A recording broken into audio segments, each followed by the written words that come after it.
പുട്ടിൻ്റെ കോൾ മോദിക്ക് വന്നു. സ്വാഭാവികമല്ല, വളരെ പ്രധാനപ്പെട്ട ഒരു കാര്യമാണ്. ആ കോൾ വന്ന് തീർന്ന് ഏതാനും മണിക്കൂറുകൾക്കുള്ളിൽ ഇന്ത്യയുടെ 2 കപ്പലുകൾ റഷ്യയിലേക്ക് പുറപ്പെട്ടു. വലിയ വാർത്തയാവേണ്ടതാണ്. എന്തുകൊണ്ടോ നമ്മുടെ നാട്ടിലെ മാധ്യമങ്ങൾക്ക് അത് വലിയ വാർത്തയായില്ല. കാരണം ജിയോ പൊളിറ്റിക്സിൽ വലിയ പ്രാധാന്യമുള്ള വാർത്തയാണ്. അമേരിക്ക ഞെട്ടി, യൂറോപ്യൻ രാജ്യങ്ങൾ ഞെട്ടി. എന്തുകൊണ്ടാണെന്ന് ചോദിച്ചാൽ, യൂറോപ്പിനെതിരെ റഷ്യ യുദ്ധത്തിലാണ്. ഉക്രൈനെതിരെയാണ് യുദ്ധമെങ്കിലും ഉക്രൈന് പണം കൊടുക്കുന്നതും ആയുധം കൊടുക്കുന്നതും മുഴുവൻ യൂറോപ്പാണ്. അപ്പോൾ യൂറോപ്പിനെതിരെ റഷ്യ കഴിഞ്ഞ 5 വർഷക്കാലമായി യുദ്ധം ചെയ്തുകൊണ്ടിരിക്കുകയാണ്. ഒരു ഘട്ടത്തിൽ, ഈ പ്രത്യേക ഘട്ടത്തിൽ റഷ്യക്ക് ഇന്ത്യയുടെ സഹായം വേണ്ടി വന്നു. കാരണം റഷ്യക്ക് ഒരു ആവശ്യം വരുമ്പോൾ റഷ്യക്ക് ആദ്യം വിളിക്കാവുന്ന രാജ്യം ഇന്ത്യയാണ്. ഇന്ത്യക്കും അങ്ങനെ തന്നെയാണ്. കാരണം നമ്മുടെ രാജ്യത്തിന് എക്കാലത്തും വിശ്വസിക്കാവുന്ന ഒരു പങ്കാളി സോവിയറ്റ് യൂണിയന്റെ കാലം മുതൽ ഇന്ത്യ ആയിരുന്നു. ഓർക്കുന്നില്ലേ 1971 ബംഗ്ലാദേശ് യുദ്ധകാലം. ഇന്ത്യക്ക് നേരെ അമേരിക്കൻ കപ്പൽപ്പട പാഞ്ഞു വരുന്നു പാകിസ്ഥാനെ സഹായിക്കാൻ. ഇതറിഞ്ഞ് റഷ്യയുടെ സോവിയറ്റ് യൂണിയന്റെ 11ാം ഫ്ലീറ്റ് ഇന്ത്യയെ സഹായിക്കാൻ പുറപ്പെട്ടു. അതോടുകൂടി അമേരിക്കൻ പട തിരിച്ചുപോയി. അതാണ് ഇന്ത്യയും പരമ്പരാഗതമായി റഷ്യയും തമ്മിലുള്ള ബന്ധം. സോവിയറ്റ് യൂണിയന്റെ തകർച്ചയ്ക്ക് ശേഷം ആ ബന്ധം നിലനിൽക്കുകയാണ്. റഷ്യയെ വരിഞ്ഞു മുറുക്കാൻ വേണ്ടി അമേരിക്ക ഉപരോധം പ്രഖ്യാപിച്ചു, ഒരിറ്റെണ്ണ വാങ്ങരുത് എന്ന് പറഞ്ഞു. പക്ഷേ ഇന്ത്യ വാങ്ങി. ഇന്ത്യക്ക് ഡിസ്കൗണ്ട് നിരക്കിൽ രൂപയിൽ എണ്ണ വിറ്റു ഇന്ത്യ. ഇത് പറയുമ്പോൾ ചിലരൊക്കെ കളിയാക്കും. പിന്നെ ട്രംപ് പേടിപ്പിച്ചപ്പോൾ എണ്ണ കച്ചവടം നിർത്തിയവരല്ലേ നിങ്ങളുടെ മോദി സർക്കാർ എന്ന് ചോദിക്കും. അങ്ങനെയല്ല പ്രിയപ്പെട്ടവരെ, അത് വിശ്വസിക്കുന്ന കുറേ ആളുകൾ നമ്മുടെ പ്രേക്ഷകരിലുണ്ട്. ഞാനൊരു കണക്ക് പറയാം. ഈ അന്താരാഷ്ട്ര കപ്പൽ ഗതാഗതം നിയന്ത്രിക്കുന്ന ഒരു ഏജൻസി ഉണ്ട്, കെപ്ലർ എന്ന് പറയും. അതായത് ഷിപ്പ് ട്രാഫിക്കിൻ്റെ മൂവ്മെൻറ്റ്, കപ്പലുകൾ നീങ്ങുന്നതിൻ്റെ മൂവ്മെൻറ്റ്സ് മുഴുവൻ കെപ്ലർ എന്ന് പറയുന്ന ഏജൻസി നോക്കിക്കൊണ്ടിരിക്കും. ലോകത്തെ എല്ലാ വിമാനങ്ങളും പറക്കുന്നത് നിരീക്ഷിക്കുന്നത് പോലെയുള്ള ഒരു സംവിധാനമാണ്. അതിൻ്റെ ഭാഗമായിട്ടുള്ള കണക്ക് വന്നിട്ടുണ്ട്. കഴിഞ്ഞ മാസം ഏറ്റവും കൂടുതൽ എണ്ണ ഇന്ത്യയിലേക്ക് വന്നിരിക്കുന്നത് റഷ്യയിൽ നിന്നാണ്. മെയ് മാസത്തിൽ ഇന്ത്യ ഇറക്കുമതി ചെയ്യുന്ന എണ്ണയുടെ 36.5% റഷ്യയിൽ നിന്നായിരുന്നു. ജൂണിൽ അത് 50%. അതായത് ട്രംപിന്റെ ഭീഷണി ഉണ്ട് എന്നൊക്കെ പറയുമ്പോൾ ഇന്ത്യയുടെ എണ്ണ ഇറക്കുമതി റഷ്യയിൽ നിന്നുള്ളത് കൂടിക്കൊണ്ടിരിക്കുകയാണ്. ജൂണിലും കൂടുതലായിരുന്നു. 36.5% എന്നുള്ളത് 50%-ത്തിലെത്തി. അപ്പോൾ നമ്മുടെ രാജ്യം ആരോടും കൂസിയിട്ടില്ല, ആരുടെ മുന്നിലും പതറിയിട്ടില്ല. നമുക്ക് ഏറ്റവും ലാഭകരമായി വിപണിയിൽ കിട്ടുന്ന എണ്ണ നമ്മൾ വാങ്ങിക്കൊണ്ടേയിരിക്കും. അതായത് കെപ്ലറിന്റെ കണക്കനുസരിച്ച് 2.7 മില്യൺ ബാരൽ ക്രൂഡായി ആണ് ദിവസേന, മാസത്തിലല്ല, നമ്മൾ ജൂൺ മാസത്തിൽ വാങ്ങിയത്. കെപ്ലറിന്റെ കണക്കാണ്. ഫ്ലൈറ്റ് റഡാർ എന്ന് പറയുന്നൊരു ആപ്പുണ്ട്. അത് ലോകത്തെമ്പാടും വിമാനങ്ങൾ പറക്കുന്നത് നിരീക്ഷിക്കുന്ന പോലെ കെപ്ലർ സമുദ്രത്തിലുള്ള കപ്പലുകളുടെ സഞ്ചാരപാത, ഡെസ്റ്റിനേഷൻസ് നിരീക്ഷിക്കുന്നുണ്ട്. അവരുടെ കണക്കാണ്. നിഷേധിക്കാൻ പറ്റില്ല അവർക്ക്. രാഹുൽ ഗാന്ധിയും കേരളത്തിലെ കോൺഗ്രസ്സുകാരും സുഡാപ്പികളും പറഞ്ഞുകൊണ്ടിരിക്കും, പിന്നെ ട്രംപ് വരട്ടെ, ഇപ്പോൾ നിങ്ങൾ എണ്ണ മേടിച്ചില്ല. അങ്ങനെയൊന്നുമല്ല കണക്ക്. അങ്ങനെ ഇന്ത്യയുടെ പക്കൽ ആവശ്യത്തിന് എണ്ണയുള്ളപ്പോഴാണ് റഷ്യയെ സംബന്ധിച്ച് റഷ്യക്ക് അവരുടെ ചരിത്രത്തിലെ ഏറ്റവും വലിയ തിരിച്ചടി ഉണ്ടായത്. കഴിഞ്ഞ ദിവസം റഷ്യൻ പാർലമെന്റിൽ പുടിൻ പറഞ്ഞു, നമ്മളിപ്പോൾ അല്പം വിഷമകരമായ കാലത്തിലൂടെയാണ് റഷ്യ കടന്നു പോകുന്നത്. യുദ്ധം തുടങ്ങിയിട്ട് 5 വർഷമായി. ഉക്രൈനെ നിശേഷം കീഴ്പ്പെടുത്താൻ പറ്റിയിട്ടില്ല. വേണമെങ്കിൽ ഒരനുഭവം വിട്ട ഉക്രൈൻ തകരും, അല്ലെങ്കിൽ ഭീകരമായൊരു ആക്രമണം നടത്തിയാൽ ഉക്രൈൻ തോൽക്കും. പക്ഷേ റഷ്യ അത് ചെയ്യാത്തതിൻ്റെ കാരണം ഉക്രൈനിൽ ജീവിക്കുന്ന ജനങ്ങൾ റഷ്യൻ വംശജരാണ്. സിവിലിയൻസിനെ, സാധാരണക്കാരെ കൊല്ലാൻ റഷ്യക്ക് താല്പര്യമില്ലാത്തത് കൊണ്ടാണ് 5 വർഷമായിട്ടും യുദ്ധം നീണ്ടുപോകുന്നത്. ഉക്രൈൻ തോക്കാത്തത് ഉക്രൈന് യൂറോപ്യൻ രാജ്യങ്ങൾ, നാറ്റോ ഒക്കെ ഇഷ്ടംപോലെ ആയുധവും പണവും കൊടുത്തുകൊണ്ടിരിക്കുകയാണ്. അപ്പോൾ ആളുകളെ കൊല്ലാതെ വേണം റഷ്യക്ക് വിജയം നേടാൻ. അതിനിടയ്ക്ക് യൂറോപ്യൻ രാജ്യങ്ങൾ കൊടുക്കുന്ന, നാറ്റോ കൊടുക്കുന്ന ഡ്രോണുകൾ ഉപയോഗിച്ച് വലിയ തോതിലുള്ള ആക്രമണം റഷ്യക്ക് നേരെ നടത്തുന്നു. റഷ്യയുടെ വ്യോമ പ്രതിരോധം ചിലയിടത്തൊക്കെ പാളുന്നുണ്ട്. പുടിൻ പറഞ്ഞു കഴിഞ്ഞ ദിവസം, അതായത് കഴിഞ്ഞ ഒരു മാസത്തിനിടയ്ക്ക് റഷ്യയുടെ 11 റിഫൈനറികൾ ആക്രമിച്ചു. വലിയ തോതിലുള്ള നാശനഷ്ടമുണ്ടായി.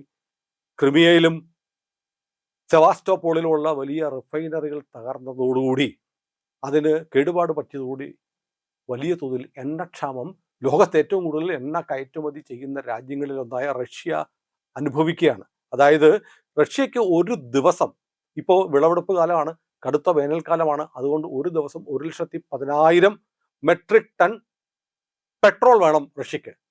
റിഫൈനറികൾ 11ഓളം റിഫൈനറികൾ ആക്രമണത്തിൽ കേടുപറ്റി പ്രവർത്തനരഹിതമായി. എണ്ണയില്ലാതെ റഷ്യ വിഷമിക്കുന്നു.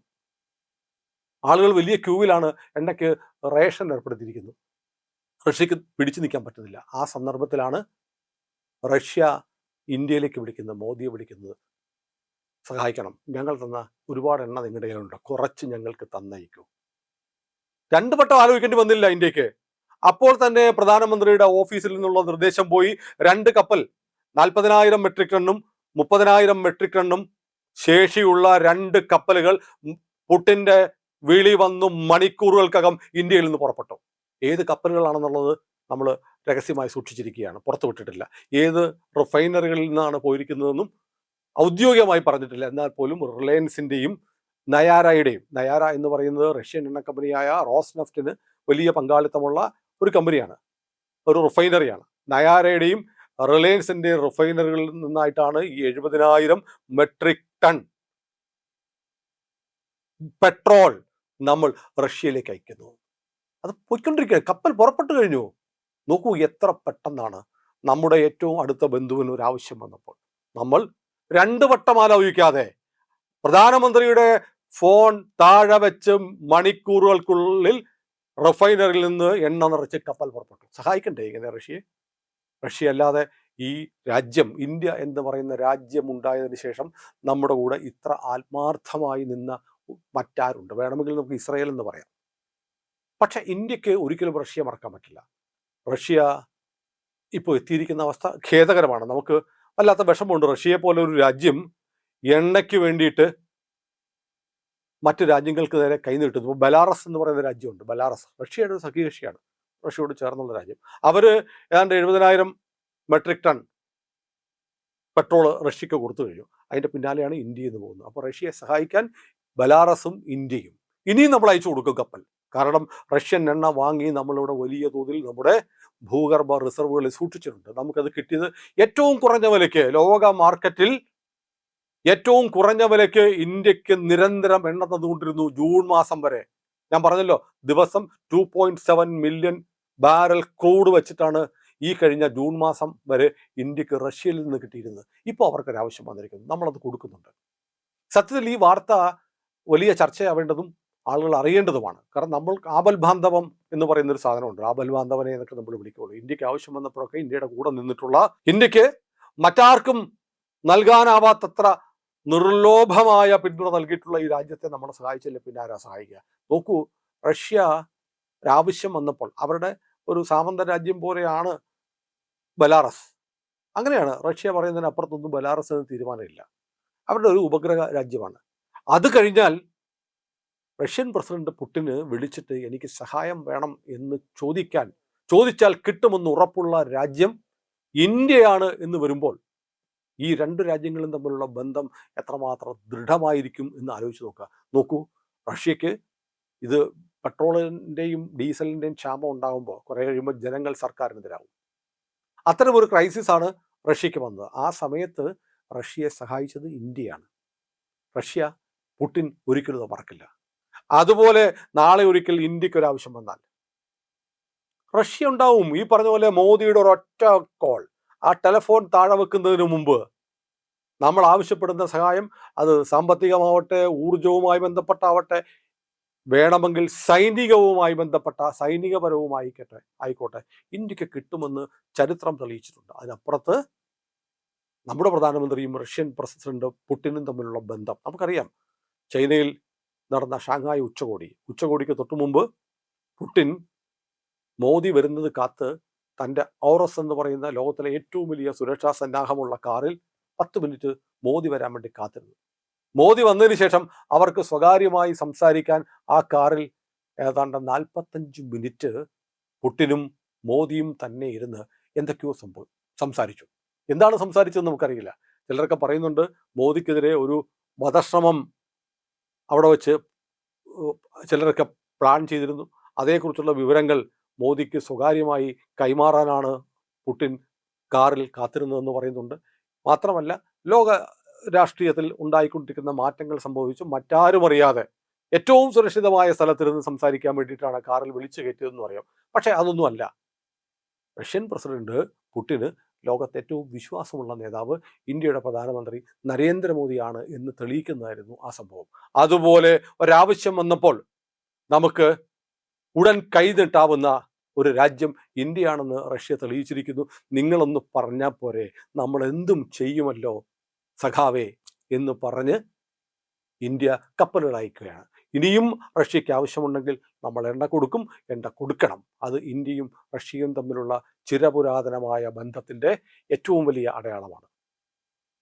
ഒരിക്കൽ കൂടി ഞാൻ ആലോചിക്കുകയാണ്, എന്തുകൊണ്ടാണ് ഈ വാർത്ത നമ്മുടെ മാധ്യമങ്ങളിലെ പ്രധാന വാർത്തയാവാതിരുന്നത്, നമ്മൾ ചർച്ച ചെയ്യാതിരുന്നത് എന്ന് എനിക്കറിയില്ല. കാരണം നമ്മുടെ മാധ്യമങ്ങൾക്ക് ഇതൊന്നും അല്ലല്ലോ വാർത്ത. ഏതായാലും ഇന്ത്യ ലൈവ് ഈ വിവരം നിങ്ങളിലേക്ക് എത്തിക്കുകയാണ്. നമുക്ക് അഭിമാനിക്കാം, നമ്മുടെ പ്രധാനമന്ത്രി റഷ്യൻ പ്രസിഡന്റിന് എത്രമേൽ വേണ്ടപ്പെട്ട ആളാണ്, എത്രത്തോളം വിശ്വസ്തനാണ്, എത്രത്തോളം പ്രിയപ്പെട്ട ആളാണ് എന്ന് ഒരിക്കൽ കൂടി തെളിയിക്കുന്ന ഈ സംഭവം നമ്മളെ അഭിമാനികളാക്കുന്നു, ദേശാഭിമാനികളാക്കുന്നു. പ്രിയപ്പെട്ടവരെ, ഇന്ത്യ ലൈവ് നിങ്ങൾ ഇതുവരെ സബ്സ്ക്രൈബ് ചെയ്തിട്ടില്ല എങ്കിൽ ഈ വീഡിയോ കണ്ട ഉടനെ ചെയ്യണേ.